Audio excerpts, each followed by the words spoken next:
Good morning, scholars.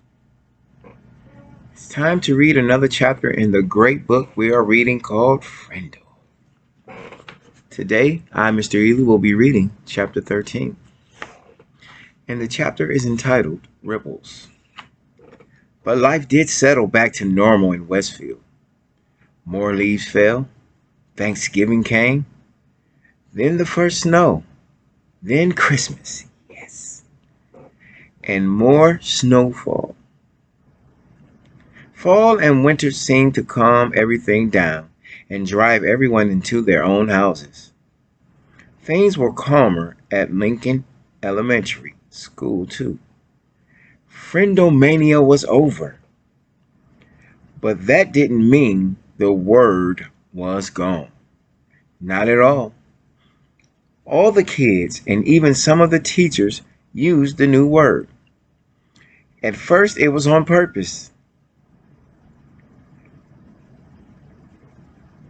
Then it became a habit. And by the middle of February, Frindle was just a word like door, or tree, or hat. People in Westfield barely noticed it anymore. But in the rest of the country, things were hopping. Frindle was on the move in hundreds of little towns and big cities from coast to coast. Kids were using the new word, and parents and teachers were trying to stop it. What happened in Westfield happened over and over and over again. But Lawrence couldn't have been happier. There were Frindle shirts, sunglasses, and erasers and notebooks, and paper and dozens of other items. The new line of Frindles imported from Japan were a big hit. And now there was talk of selling them in Japan and in Europe as well. The checks that went into Nick's trust fund got bigger and bigger. Bud opened his own factory in Westfield to make Frindle baseball caps, which created jobs for 22 people. Wow. And in March, the town council voted to put up a little sign on the post below the town's name along Route 302. It said home of the original Frindle.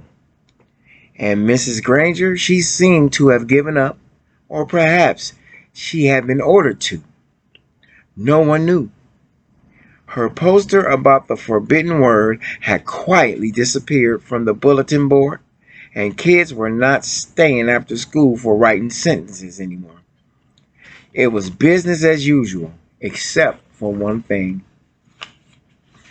Everyone in the 5th grade got at least one word wrong on his or her spelling test each week. Every week, the first word at the top of Mrs. Granger's list was pen. And each Friday during the spelling test, every kid spelled it Frindle. Frindle.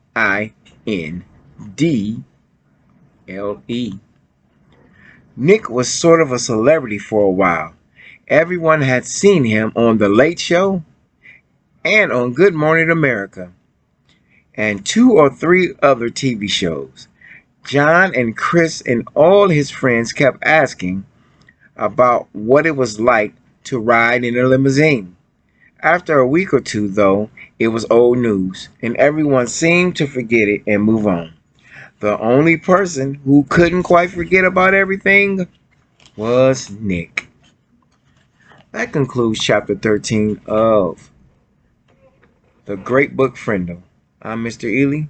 Thanks for listening. Thanks for joining in. And remember, there's more to read. So be on watch. Be ready. Be ready to answer any question your teacher has about Frindle. Have a good one.